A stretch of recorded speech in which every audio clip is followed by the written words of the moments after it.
Tonight, News Channel 5 Investigates continues to talk to people behind the numbers. Among the Tennesseans now dealing with COVID-19 is a Middle Tennessee doctor who first fought the virus from the bedside of his patients and now as a patient himself. He spoke to our chief investigative reporter, Phil Williams. Phil?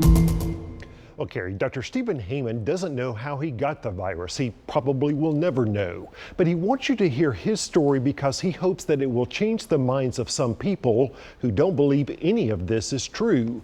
And as you're about to see, telling his story required some effort. I got to slow down a little bit because my breathing is still a bit short.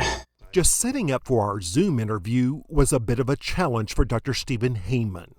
That's the most striking thing about this right now, Phil, is that I was a guy that walked 8 miles a day, and literally just me having to move the computer around that 10 minutes, or not even 10 minutes. It's coming back though. It's better than it was a few days ago. For most of his 36-year career, Heyman worked here at what's now St. Thomas Midtown. Earlier this month, the doctor and avid hiker found himself a patient there, desperately struggling to fight off COVID-19. Phil, I'm healthy. I have no medical comorbidities whatsoever. Take no medicines other than turmeric, vitamin D, magnesium, potassium, normal blood pressure, normal body weight, exercise, and I think that's why I survived. But it hasn't been easy. It hit him last month, just as he had decided in order to spend more time with family, he would give up his duties in the hospital's intensive care unit. After a small celebration at work, he flew to Chicago. I tried to walk through the Chicago airport, and I couldn't find my way out of the baggage claim, and I didn't have a bag. I was off balance. It was very bizarre. I never had anything like it. Family members drove Heyman back to Nashville, where he spent 9 days at home trying to battle the virus. I mean, I literally would have to think for about 15 minutes before I'd try to get out of bed.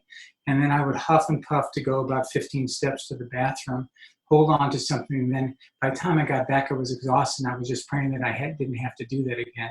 As his oxygen levels continued to plummet, he returned to St. Thomas, this time as a patient inside his own ICU. But I had a moment where I didn't know whether I was going to live or not. I've never experienced that. I'm 62. My mortality is clear, but I never really had it become a tangible kind of aspect of what the potential was. But it was a perspective he had seen from the bedside of his own patients. Many patients that I've cared for have literally crashed and burned within days and died from renal failure, cardiac arrhythmia problems. So I'm blessed. I can tell you that, but Phil, when you've never been sick, you don't know what that looks like. While Heyman recuperates at home back at St. Thomas, his colleagues are seeing a growing tide of new COVID cases. My partners who are still working in the ICU 3 nights ago admitted 12 COVID patients from outside the county to St. Thomas Midtown. 12. Life flights are coming from northern Alabama. They're coming from southern Kentucky.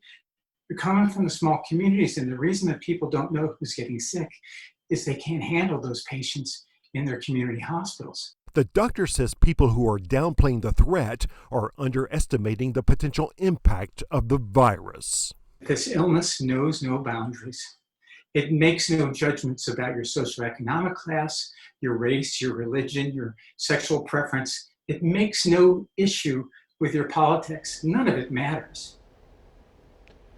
Now, Dr. Heyman said there's another part of this virus that the numbers do not reveal. For those who do survive, the recovery can be excruciatingly long. He estimates it may be 3 months before he can hope to resume somewhat normal activities. That's something that he hopes people will think about the next time they're tempted to go out in public without a mask. All right, Phil, thank you.